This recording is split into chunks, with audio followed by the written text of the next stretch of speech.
You made it, finally. Hopefully you guys are having a good day. Today we're going to be talking about Kyoshin. He's the new hero and he is absolutely beautiful. I do not care if I lose with him. I just want to look cool when I die. This fashion is top tier. Probably one of the funnest heroes that they've ever released. But there are a lot of problems with them. A lot of good things, but there's a lot of problems with them. And I'm going to be going over them. Just my thoughts and some suggestions here and there. And the community suggestion as well, because I did make a post. And people decided to put their input, which is fantastic. So this video is going to be me talking about it. Hope you guys enjoy it, and I hope it makes your day. So let's just get started right away. Number one, his kick mix-up. It's terrible. There's a lot of things wrong with it, and mainly it's because it doesn't work. If you dodge forward into his kick, Kyoshin will literally fly backwards, and he'll send his opponent flying backwards as well, and he won't get any damage in, which is honestly absolutely hilarious. This happens all the time in 1v1s and in Dominion as well, especially if you target swap and somebody randomly dodges. You'll get knocked back, and it pretty much ruins the entire flow. And even with his unblockable, he's not able to guard break people very far away. If you ever see the orange, just dodge forward instead of sideways to punish him. I don't know what happened with the coding or whatever, like happened with the playtesters. I don't think they have any playtesters, by the way, but it's ridiculous. Obviously, most people won't dodge forward every time, but this just allows other players to take advantage of this inconsistency and makes Kyoshin a very weak hero. The bash itself is decent if they didn't have this bug, but overall it's a very bad state with his kick. I also want to state that it's also 12 damage as well. That's pretty much been all the reworks. Orochi has 12 damage, Jingjun has 12 damage, and I think they should just bring it in line with Warlords, Wardens, Warmongers, like all these heroes, all these top tier heroes. They have 15 damage, lights or higher after the bashes, and they do have vortexes as well, except for Warlord, but Warlord is already a very strong hero overall, and that's the only issue I have with this kick mix-up. It's essentially just like Griffin's mix-up, but the bug is very detrimental to his gameplay.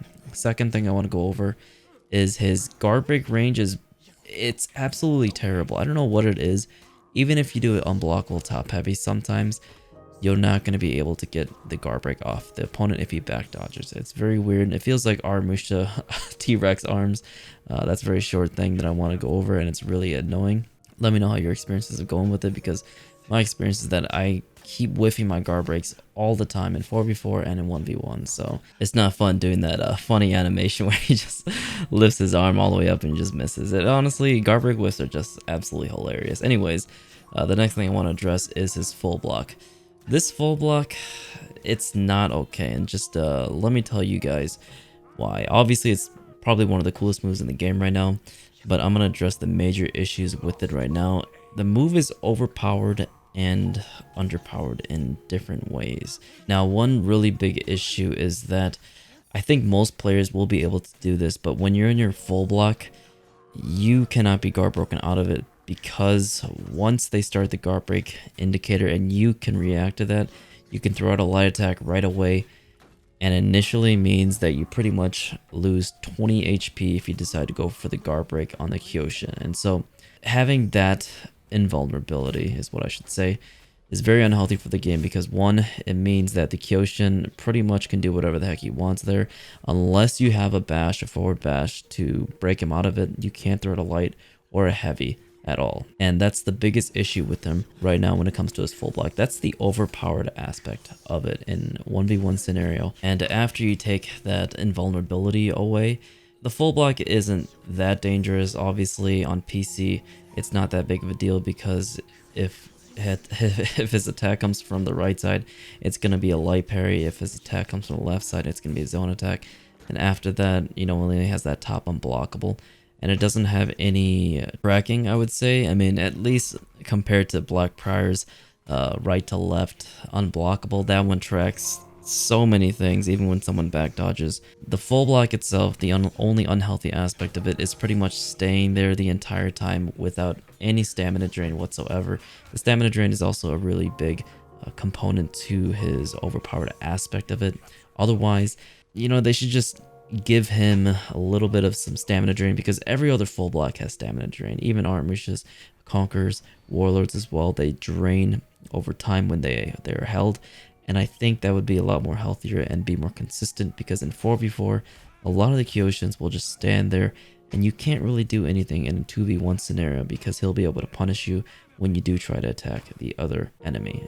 And so basically you kind of just want to stand there and stall for as long as you can. But with the easy gank that everyone has been pretty much learning, you just guard break him, let that unblockable fly, and then you get to net the damage of the light attack, follow-up damage, and then the other enemy can pretty much just land a heavy attack. You know, you're gonna die anyways, and you shouldn't be in that situation to begin with. And that mostly just applies for like competitive play, since a lot of us are casuals and we're just trying to chill and have a good time in matchmaking. You're not always gonna be relying on your teammates, because you know, we're not gonna get the best teammates in the game every single time. It's just gonna be a bunch of people just trying to have fun and enjoy the game. You know, I'm one of those people as well, trying to get some good plays and overall just look freaking beautiful with my fashion, and finally have a sheath and a scabbard to put my freaking sword in so it doesn't rust. And so overall, his full block kind of makes it seem like it's never going to be your turn to attack, because on PC, that you can pretty much just react to an oncoming attack. If he throws a light attack, you just keep letting the full block fly. And if he throws a guard break, you pretty much throw a light attack, and that's pretty much guaranteed damage. It can be hard to react to sometimes. You just really have to be focused, but overall, from what I've noticed, if you're focused on the game, you will be able to punish your opponent if he goes for a guard break. People have also said that the stamina consumption is a little bit too high as well, and I think I agree with them. Maybe tweak the value so that he doesn't consume all of his stamina when he does throw out one of his full block attacks, but then they're going to have to make sure that the stamina usage when he holds it is added in, because it's very unfair and unhealthy for the game when you have a hero that can pretty much do whatever the heck he wants in that full block stance, and some heroes can't do much about it. Oh, and another thing that people have stated is that they wanted the unblockable top heavy to do a little bit more damage, but I think the damage itself is okay. Maybe they could increase it by like maybe 1 or 2. However, the devs have intended him to be a ganker style kind of hero. Every hero needs some sort of ganking utility, and him having that, of course I explained it before, it's just guard break and then letting that top heavy fly, and then pretty much getting guaranteed follow-up damage from your teammate, all that good stuff. However, that pretty much nets to 25 damage total when you do let that unblockable fly and the few lights that come out afterwards. It's very standard damage. Anyways, that's enough rambling about the full block. The next thing I want to talk about is his crush encounters. These crush encounters, when you use them externally, they are pretty much next to useless.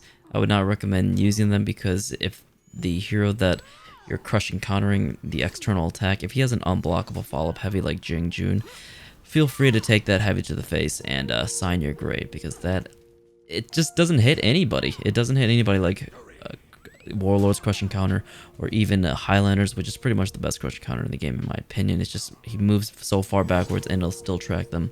There's a lot of range with Highlanders crush encounters, and with this crush encounter there's no range at all, and the timing is very tight. It feels even tighter than a tiger, you know, tight like a tiger. It feels more tighter than, you know, a Stolfel's bussy. So it feels more tighter than Warlord's crush encounters. You know, I think his are the tightest in my opinion, but this is just unacceptable. I think it needs to be increased ranged. In general, his light attacks don't have that much range when you use it in a 1v1 situation. Like the whiffs are great, but you're not gonna be able to hit a lot of people when you're not super close to them. And so I think they need to adjust the range a little bit, give it more cleave so you can actually clear minions with it as well. In my opinion, I think they just make all the heroes light attacks cleave as much as Raider's light attacks, because his is probably one of the best clears in the games when we're looking at just raw light attacks unlocks, you know, because his just cleaves 2 enemies when he's throwing 1 light attack. It's absolutely insane. And so fix the crush encounters, give them better timings, and give them better range, because right now it's kind of useless. It's good in 1v1s to an extent, but 4v4s, that's where it suffers, and you should not use it at all. Next thing I want to talk about is his undodgeable heavies. He has Zhenhu's animations with his side and right undodgeable heavies, and the tracking is just not good at all when it comes to externals. It's great in 1v1s, but it's very slow. You can get interrupted by it.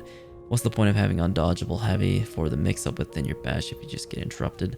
The sword itself, I know, it's not a long sword. Zhenhu's sword is incredibly long. You know, it's probably 10 inches longer, right, than this. I forgot what the Kyoshin sword is called, but it's very short. And the speed of the attack, it does not merit the damage and the range. I feel like it should be compensated if the range isn't good and if it's slow, and then it can just get interrupted by light very easily. The mix-up itself is really good with this chain bash, but in a group fight, the target swaps just aren't that great, and target swap is very, very important. I mean, just look at Genhu and Jane-Jun. They're the top tiers right now in 4v4, especially in matchmaking, you know?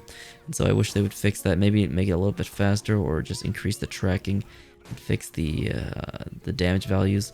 Overall, you know, his mix-ups are pretty good. His chain pressure is honestly not that bad. It's exactly like BP's. The only issue I have with it is that his chain bash has... the recoveries are not as good as BP's chain bash. BP's, if you dodge early on his chain bash, you're not going to be able to guard break him. But with Kyoshin, you can guard break him, and I think that's a little bit too much of a punishment. Either make BP's chain bash punishable by early read on a dodge, or make it in line with Kyoshin's and just have them be the same, you know? Otherwise, we're just going to see the same issue of the Knights being a lot stronger and having the best recoveries overall compared to like the samurai characters or whatever. And that's not even necessarily true anymore, because all the reworks have been showcased that, you know, they're trying to make everyone more viable to a degree and give them certain roles. And that's pretty much the main issues of Kyoshin. You know, he's overall one of the funnest characters to play, one of the coolest fashions. I'd probably say the best fashion in the game, in my opinion, in my honest box opinion. With you beautiful souls, I hope you guys agree with me, because this fashion is top tier. I think it's even better than Jang-Jun's, Zhenhu's, and Warden's fashions, and Warmonger's fashions, maybe. You know, I'm saying a lot right here, but I think it's better than Warmonger's fashions, and I love Warmonger's fashion. But this hero, one of the best heroes ever made. You know, he doesn't feel too overpowered, except in those few details that I explained, and then with a few tweaks, it'll just get fixed. He'll be a lot more aligned. I think he feels a little bit underpowered in some areas, which is better to have a hero come out a little bit underpowered than overpowered, in my opinion. So at least the player base, you know, we have people to fight against, you know, because if we just focus entirely on competitive, then nobody's gonna be playing the game except for the few 200 competitive players that do play this game, right? We want to make this game fun to play and make it successful in the competitive esports area too. Like, that would be great if we could get more funding, more exposure as well. And with the competitive esports thing, Dominion series, it's getting a lot of exposure, and that's great. But we also need to focus on making the game more fun for the matchmaking people, making single pick a thing, and just a bunch of other stuff. You know, I'm sure you guys have a bunch of ideas that have been spread around all over Reddit and Twitter and all the comment sections. So thank you all for the support on For Honor in general. And this Kyoshin has just been a great addition to the game, in my opinion. I think a lot of people have agreed that, you know, he's fairly balanced. He needs a few tweaks here and there, but overall he's a solid hero. He's pretty much like BP, you know. BP is just a solid balanced hero. He can be annoying to fight against, but now that everyone's in line, you know, he's just not the best duelist anymore. So overall, that's my thoughts on Kyoshin. Let me know how your experiences have been. If you guys disagree with me, let me know down below. If you guys agree with me, you know, all that good stuff. So I appreciate you guys hanging out with me today. Hope you enjoyed today's video and it made your day. That'll be it for me. Take care, and we'll do some therapy time in the next video.